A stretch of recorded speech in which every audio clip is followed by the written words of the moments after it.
Então, pessoal, durante essa aula a gente vai resolver questões que envolvem noções básicas de conjuntos. Então, a minha primeira questão diz o seguinte: escreva o conjunto expresso pelas propriedades. Em cada alternativa dá uma propriedade diferente. E o que significa conjunto, professor? Então, para quem não lembra, conjunto eu posso entender como um grupo onde nesse grupo todos os elementos desse grupo têm características em comuns. Então, na minha alternativa A, ele diz que o conjunto A ele é formado pelos divisores inteiros de 8. E quem que são os divisores de 8?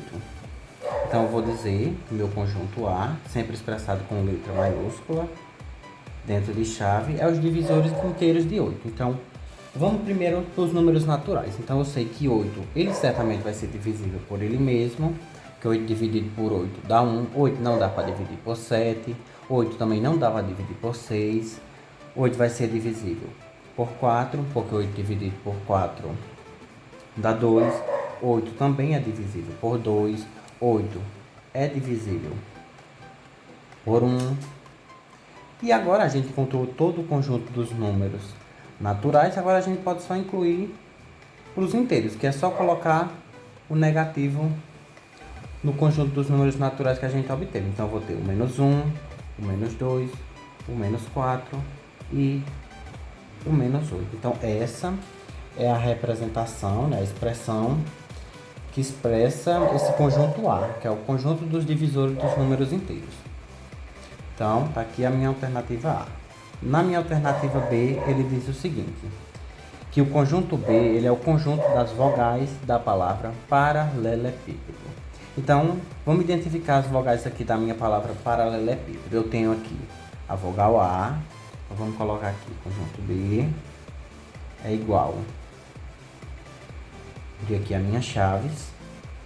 Tem a minha vogal A, então já coloco aqui, vírgula. Tem outra vogal A, então não preciso colocar, que já tem. Tem a minha vogal E. Tem a minha vogal I.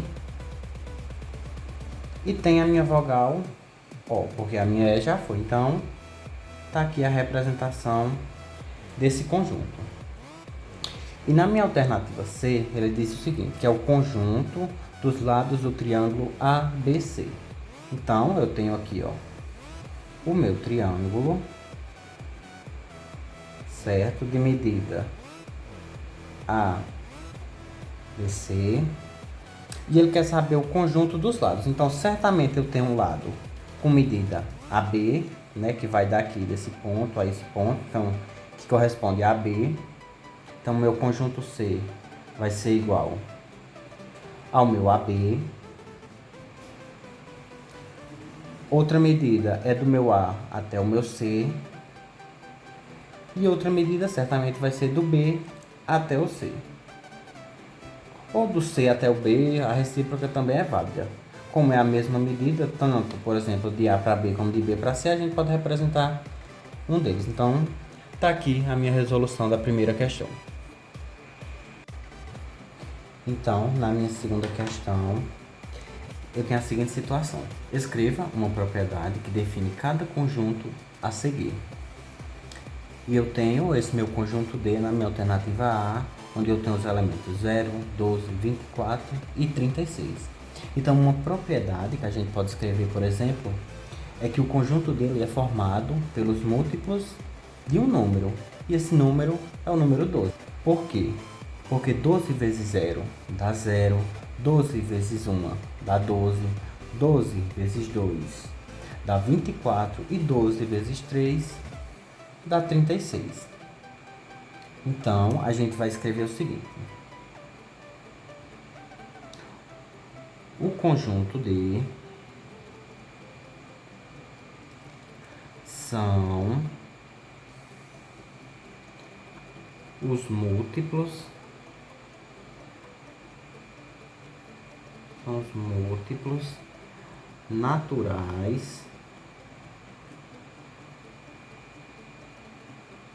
naturais de 12 menores ou iguais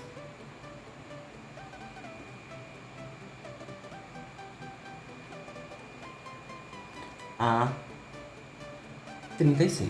É uma possível propriedade. A gente pode, tem outras que a gente pode botar, por exemplo, é múltiplo de 6, e a gente pode abrir uma restrição, mas essa aqui é uma propriedade mais geral. Vamos lá. Na minha alternativa B, eu tenho esse conjunto E, onde eu tenho os elementos nova, crescente, cheia e minguante. E a que isso faz referência? Então isso vai fazer referência para a gente justamente as fases da Lua. Então a gente pode escrever que o meu conjunto é o conjunto é formado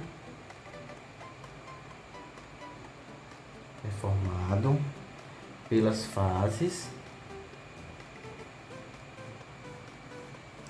da Lua. E por último, a gente tem a minha alternativa C, onde eu tenho os elementos 5, 7, 9, 11, 13, 15, 17 e 19. E se a gente olhar bem, todos esses números que tem aqui são ímpares. Então, é o conjunto dos números ímpares. E qual que é a implicação desse conjunto? A gente sabe que os conjuntos dos números ímpares, eles são infinitos, certo? Depois do 19 aqui eu ia ter o 21, o 23 e assim sucessivamente. E antes, também eu tenho números ímpares. Então, é o conjunto dos números ímpares maiores que 3,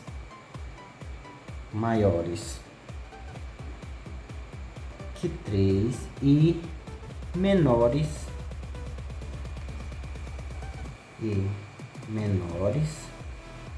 que 21. Então, nessa minha terceira questão, ela diz o seguinte: considere os conjuntos. Então, o meu conjunto A ele é formado pelo conjunto dos números ímpares. O meu conjunto B ele é o conjunto dos números primos. E, por último, o meu conjunto C ele é o conjunto dos números naturais múltiplos de 3. E ele manda classificar cada sentença em verdadeiro ou falso. Então, só para ficar mais legal da gente visualizar, vamos representar cada parte do meu conjunto com alguns dos elementos. Então, eu tenho o meu conjunto A, vamos escrever aqui, ele vai ser igual. É o conjunto dos números ímpares. Então, vamos escrever os números ímpares. Eu tenho 1, o 3, o 5, o 7, o 9, o 11 e assim sucessivamente, que o conjunto dos números ímpares a gente sabe que são infinitos. Então, vamos representar agora o meu conjunto B. E no meu conjunto B ele diz que é o conjunto dos números primos. Então, vamos escrever os números primos. Eu tenho o 2, eu tenho o 3, eu tenho o 5, eu tenho o 7, eu tenho o 11, eu tenho o 13 e assim sucessivamente. Também é infinito. E no meu conjunto C eu tenho o conjunto dos números naturais múltiplos de 3. Então eu tenho aqui o meu conjunto C.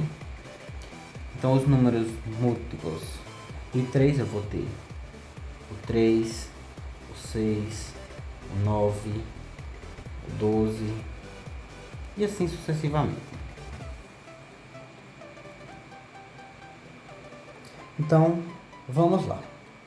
Na minha alternativa A, ele diz que 0 pertence a A. Então, ele quer dizer que 0 ele faz parte do conjunto dos números ímpares. Então, é falso. Se a gente observar aqui no meu conjunto A, não tem o elemento 0. Então, eu vou colocar aqui só o F de falso. Só quem quiser escrever, né? Pode escrever. Eu vou colocar só V e F a partir de agora, tá? Na minha alternativa B, diz que o 0 não pertence a B. Então, se a gente observar aqui o conjunto B, não tem realmente o meu número 0, então é verdade. Na minha alternativa C, ele diz que o número 1 não pertence a B. Então, ó, olhando novamente aqui para o meu conjunto B, a gente vê que não tem realmente o meu número 1, então é verdade essa condição. Na minha alternativa D, ele diz que 1 pertence a C. Se a gente olhar bem aqui, ó, a gente não encontra o número 1, ó. Começa a partir do 3, ó. 3, 6, 9, porque o 1 não é múltiplo de 3. Então, certamente essa condição aqui, ela é falsa. Na minha alternativa, eu tenho que 3 pertence a A. Então, vamos olhar se o meu número 3 pertence a A, ó. Olhando aqui o meu conjunto, eu já dou de cara aqui, ó, que pertence, porque justamente no meu conjunto é o conjunto dos números ímpares. E, por sua vez, 3 é um número ímpar. Então, é verdadeiro. Ele diz que, na minha letra F, que 3 pertence a C. E a gente olhando aqui, a gente vê de cara que o 3 realmente pertence. Então, é verdadeiro. Uma vez que o conjunto C, né, é o conjunto dos números múltiplos de 3. Então, agora a gente vai para a última questão, sobre esses conceitos básicos de conjuntos. E a minha quarta questão, ela diz o seguinte: considere os conjuntos anteriores para responder as questões. Então a gente vai considerar esses conjuntos aqui da terceira questão, que diz que o conjunto dos... Não, o conjunto A diz é o conjunto dos números ímpares, o conjunto B é o conjunto dos números primos e o conjunto C é o conjunto dos naturais múltiplos de 3. Então, na minha alternativa A, eu tenho o seguinte: se um elemento pertence a A, então ele também pertencerá a C. Então, a resolução de cara é não. Por quê que é não? Porque ele está dizendo que todo número que é ímpar, ele necessariamente ele é um número múltiplo de 3, porque essa é a implicação aqui do meu conjunto C. E a gente vê de cara aqui, ó, se a gente observar, ó, aqui, ó, um dos poucos números que a gente colocou, a gente tem, por exemplo, o 5, ele faz parte do conjunto A, mas ele não faz parte do conjunto C. Eu tenho, por exemplo, o número 7, ele faz parte do conjunto A, mas ele não faz parte do conjunto C, e assim sucessivamente com vários outros números. Então, não, aí você só acrescenta, pois nem todo número ímpar é múltiplo natural de 3. A minha alternativa B, eu tenho que todo elemento de A também é elemento de B. Vamos ver, então o que ele está dizendo? Ele está dizendo que todo número ímpar também é um número primo. E isso não é verdade. Por exemplo, se a gente olhar o primeiro número do meu conjunto A, eu tenho o número 1, que é um número ímpar, e esse número necessariamente não é primo. Então,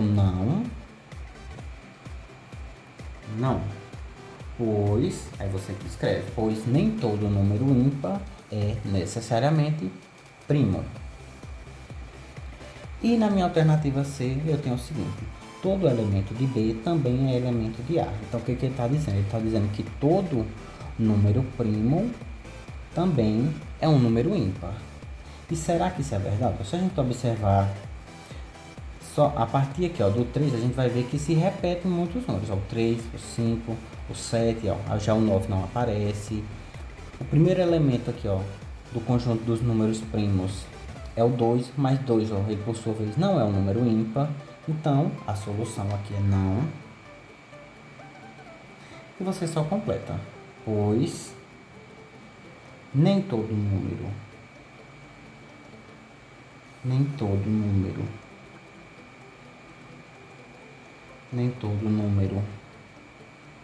primo é ímpar.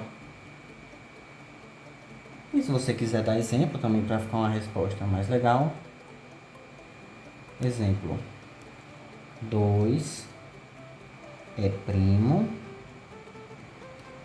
mas não é ímpar. E assim a gente termina a resolução referente a conceitos básicos de conjunto. Então, quem puder aí se inscrever no canal, dar um joinha, compartilhar aí com os colegas, eu agradeço demais, tá? Valeu e até a próxima.